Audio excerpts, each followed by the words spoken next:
Everyone, मैं Anita. Good afternoon, नमस्ते। कैसे हैं आप? उम्मीद करती हूँ आप सारे ठीक होंगे। तो पिछली वीडियो में हमने जो JKPSC 10+2 की परीक्षा हुई थी उसकी जो उत्तर कुंजी थी वो हमने विकल्पों में देखी थी। तो आज मैं उन चारों विकल्पों को आपके सामने विस्तार से विश्लेषण करके रखूँगी। तो इसमें जो पहला प्रश्न था, मेरे पास जो बुकलेट सीरीज़ वो B है, आपके पास जो होगी तो आप उसके अकॉर्डिंग उसको मैच कर लेना। तो प्रश्न नंबर 1 जो था, इसमें निम्नलिखित में से कौन सुमेलित नहीं है। तो इसमें हमने देखना था कि इसमें सुमेलित कौन नहीं है। तो इसमें विकल्प हमारा जो वो D वो सही था, लेकिन जो विकल्प A है वो हमीर रासो जो है वो सारंगधर का ही है। विकल्प B हमार रासो जो दलपति विजय का ही है, और विकल्प C परमार रासो जगनीक का ही है, और विकल्प D जो रणमल छंद जो जलन का नहीं, किसका है? श्रीधर व्यास का है। तो प्रश्न नंबर 2 जो है वो है बातेश्वर बाहुबली रास के रचयिता। तो बातेश्वर बाहुबली रास के रचयिता कौन है? वो है शालिभद्र सूरी। तो इसमें जो विकल्प A है वो है जिनधर्म सूरी। तो जिनधर्म सूरी ने कौन से ग्रंथ की रचना की है? वो है स्थूलीभद्र रास की। और विकल्प C जो है वो जिनदत्त सूरी है। तो जिनदत्त सूरी ने किसकी रचना की है? वो है उपदेश रसायन रासों की। और विकल्प D जो है वो है विजय सेन सूरी। तो विजय सेन सूरी ने किस ग्रंथ की रचना की है? रेवंतगिरी रास की। तो अब हमारे सामने प्रश्न नंबर 3 है सहजवान के प्रवर्तक। तो सहजवान के प्रवर्तक कौन थे? विकल्प B सरहपा। तो सरहपा के बारे में हम यही जानते हैं कि हिंदी का जो प्रथम कवि है वो कौन है? सरहपा है। प्रश्न नंबर 4 श्रावकाचार किसकी रचना है? तो श्रावकाचार किसकी रचना है? विकल्प A देवसेन की। तो इसमें विकल्प B जो है वो है जिनदत्त सूरी। तो जिनदत्त सूरी ने किसकी रचना की है? मैंने आपको प्रश्न नंबर 2 में बताया था, जिनदत्त सूरी ने स्थूलीभद्र रास ग्रंथ की रचना की है। तो विकल्प C जो है वो क्या है? सवियंबु।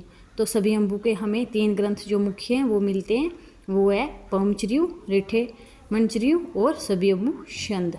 और विकल्प D जो है वो है शालिभद्र सूरी। तो ये भी मैंने आपको प्रश्न नंबर 2 में बताया कि शालिभद्र सूरी ने किसकी रचना की है? बातेश्वर बाहुबली रास की। अब हमारे सामने है प्रश्न नंबर 5 जोई जोई पिंडे सोई ब्रह्मांडे। ये किनका सिद्धांत है? तो ये सिद्धांत बताना था हमने। ये किनका है? विकल्प A नाथ कवि का। तो पहले जोई जोई पिंडे सोई ब्रह्मांडे, इस पंक्ति का अर्थ क्या है? इस पंक्ति का अर्थ है जो शरीर में है वही ब्रह्मांड में है। तो ये किसने कहा था? ये नाथ कवि ने कहा था। तो विकल्प A जो है वो सही है। अब हमारे सामने प्रश्न नंबर 6 है भक्ति काल को स्वर्णयुग किसने कहा? तो सर्वप्रथम भक्ति काल को स्वर्णयुग किसने कहा था? ग्रियर्सन ने। उसके बाद फिर बाबू श्याम सुंदर दास ने भी कहा था। अब प्रश्न नंबर 7 है हिंदी साहित्य का आधा इतिहास किसने लिखा? तो ये किसने लिखा था? इसमें विकल्प C सही है, डॉक्टर सुमन राजे ने। और जो विकल्प A है नीरजा माधव। तो नीरजा माधव ने क्या लिखा था? हिंदी साहित्य का ओजल नारी इतिहास। क्या लिखा था? हिंदी साहित्य का ओजल नारी इतिहास। और विकल्प B जो है वो डॉक्टर इंद्रनाथ मदान। तो डॉक्टर इंद्रनाथ मदान ने क्या लिखा है? Modern Hindi literature. अब विकल्प D, तो D कौन है? डॉक्टर नलिन बिलोचन शर्मा। तो डॉक्टर नलिन बिलोचन शर्मा का कौन ग्रंथ है? साहित्य का इतिहास दर्शन। अब हमारे सामने प्रश्न नंबर 8 है हिंदी निम्नलिखित में से कौन सुमेलित हैं? तो इसमें हमने सही बताना था। तो हिंदी साहित्य का वैज्ञानिक इतिहास सूर्यकांत शास्त्री, ये गलत है। हिंदी साहित्य का विवेचनात्मक इतिहास डॉक्टर गणपति चंद्र गुप्त, ये भी गलत है। हिंदी साहित्य और संवेदना का विकास अयोध्या सिंह उपाध्याय हरिओं, ये भी गलत है। विकल्प D हिंदी भाषा और साहित्य का इतिहास आचार्य चतुर्सेन शास्त्री, तो ये सही था विकल्प D इसमें। तो जो विकल्प A है हिंदी साहित्य का वैज्ञानिक इतिहास, तो ये जानना ज़रूरी हो जाता है कि ये किसका है? तो ये है डॉक्टर गणपति चंद्र गुप्त का। और हिंदी साहित्य का विवेचनात्मक इतिहास, तो ये है डॉक्टर सूर्यकांत शास्त्री का। और विकल्प C हिंदी साहित्य और संवेदना का विकास, ये अयोध्या सिंह उपाध्याय हरिओं का नहीं, ये किसका है? राम स्वरूप चतुर्वेदी का। और D तो ठीक ही है। और अब हमारे सामने प्रश्न नंबर 9 है जयमयंक जस चंद्रिका के लेखक कौन है? तो इसमें हमने बताना था इसके लेखक कौन है।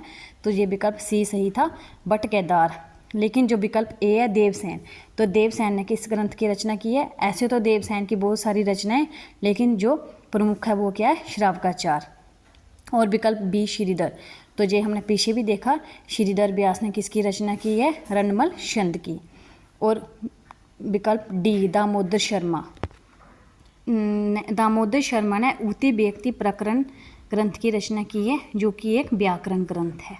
अब हमारे सामने प्रश्न नंबर 10 है, अलाउद्दीन की वीरता का उल्लेख किस रचना में हुआ है?